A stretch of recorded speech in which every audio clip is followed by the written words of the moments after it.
What's up, everyone? I'm Joe Pompliano, and this is the Joe Pomp Show.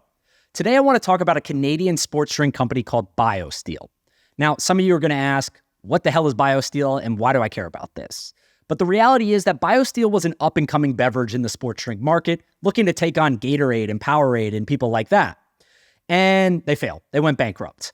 A lot of professional athletes have lost money on the deal, either through personal investments or endorsements, including leagues and teams, too. So I want to run you guys through exactly what's happening, and then from my perspective, what went wrong and what's going to happen next. But first, I think the best place to start is with a little bit of history. So this company, BioSteel, was founded by a guy named Mike Cammarelli. He played 15 years in the NHL, pretty good player, scored a bunch of goals, played in hundreds of games. And basically, he said, there's no good hydration options for professional athletes. Gatorade is obviously the most popular, but it has a lot of sugar, it has food dye, it has all this other stuff in it. So he set out to create a better option that professional athletes would actually want to drink during a game. He teams up with his childhood best friend, and they go create this company called BioSteel. And it got off to a pretty good start. He started seeding the product to his friends in the NHL and other professional athletes that he knew.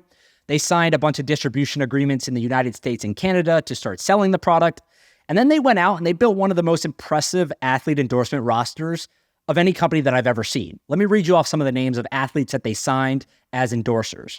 Patrick Mahomes, Luka Doncic, Connor McDavid, Jamar Chase, Wayne Gretzky, Jalen Ramsey, DeAndre Hopkins, Andrew Wiggins, Ezekiel Elliott, Gleyber Torres, Alphonso Davies, Aaron Andrews, and Steve Nash. But BioSteel's success didn't just seem like a dream. It literally was a dream. That's because the company filed for bankruptcy last week, admitting that they have $45 million in unsecured debts owed to a bunch of players, leagues, and teams.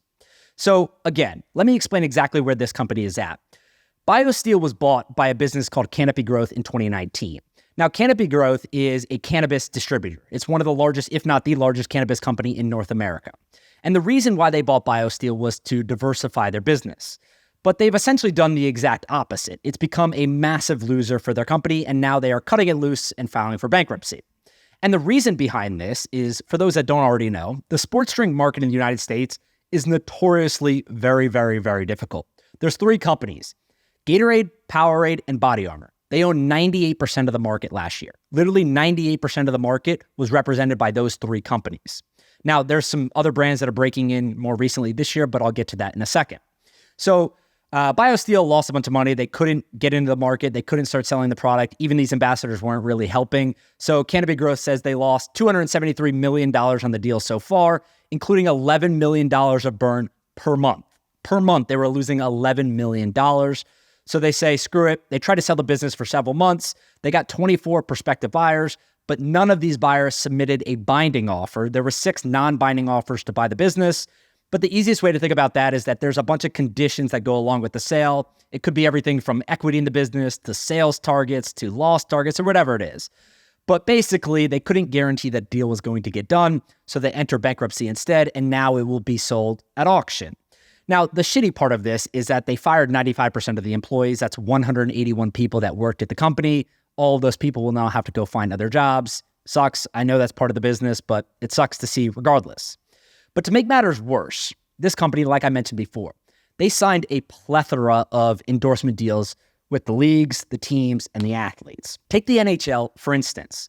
BioSteel signed a deal in 2022, a multi-year deal, to become the official hydration partner of the NHL. Now, this deal worked just like any other partnership would work in sports. They got their drinks put in the bench area of every single NHL game. They got them put in the penalty box, and they got them put up by the goalie. So their product was everywhere. The branding was on the boards. You saw BioSteel everywhere. Great partnership, many people thought.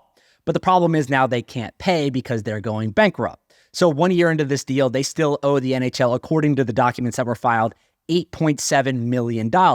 And those aren't the only people they owe. They owe the Los Angeles Lakers $2.5 million.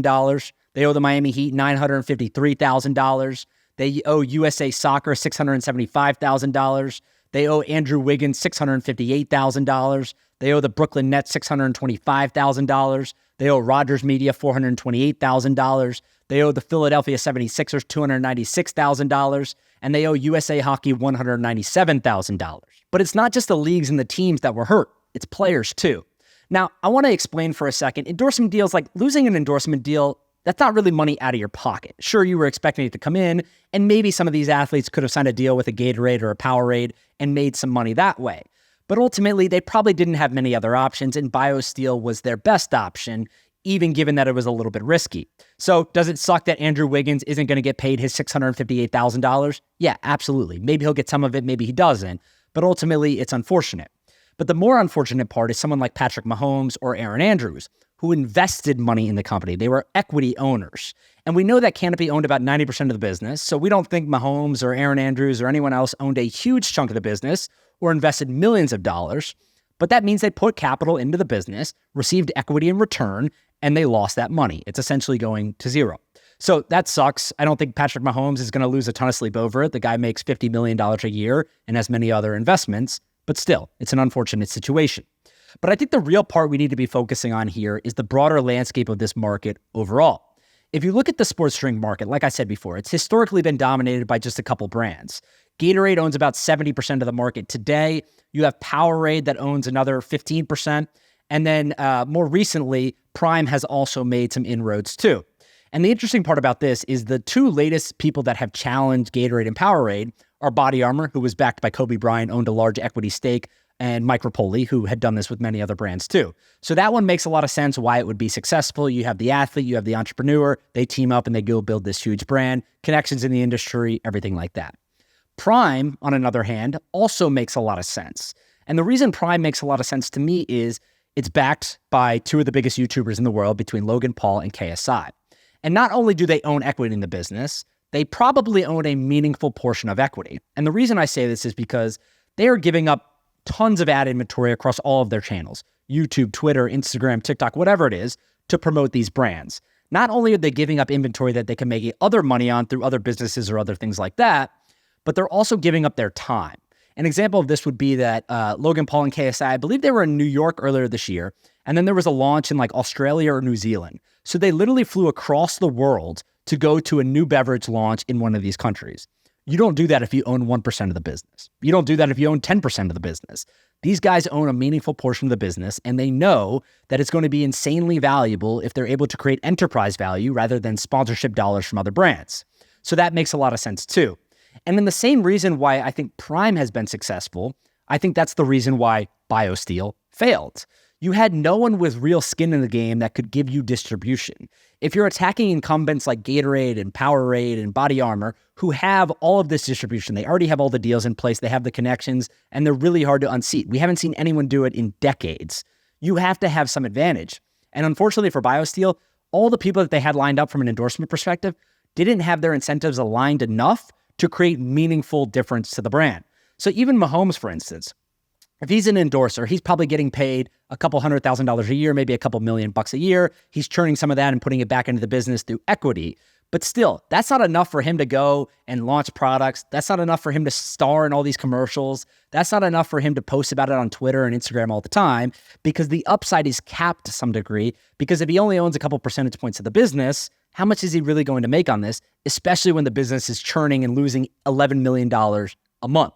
So I think BioSteel did a really bad job at that, especially if you're trying to attack people that own 70, 80, 90% of the market already. You have to have some strategic advantage. I think Prime did a really good job at that. I think Body Armor did a really good job at that. And those are the only two brands that I can think of that have challenged this space and changed this space over the last couple of decades. Again, it's an unfortunate situation with what happened at BioSteel. People are losing money. People are losing jobs. I obviously don't wish that upon anyone, but it's from a business sense, you have to think that they should have thought about this differently, just from the idea of getting entrepreneurs that are aligned with endorsers, people that have distribution and can really promote this product in a meaningful way. Maybe other people will try it in the future. If they do, I would caution them from running the same playbook that BioSteel did. They were at it for more than a decade and obviously weren't successful. That's it for today, though, guys. Thank you so much for watching this video. Please subscribe to the channel, like this video, and come back for more. We'll talk in a couple days.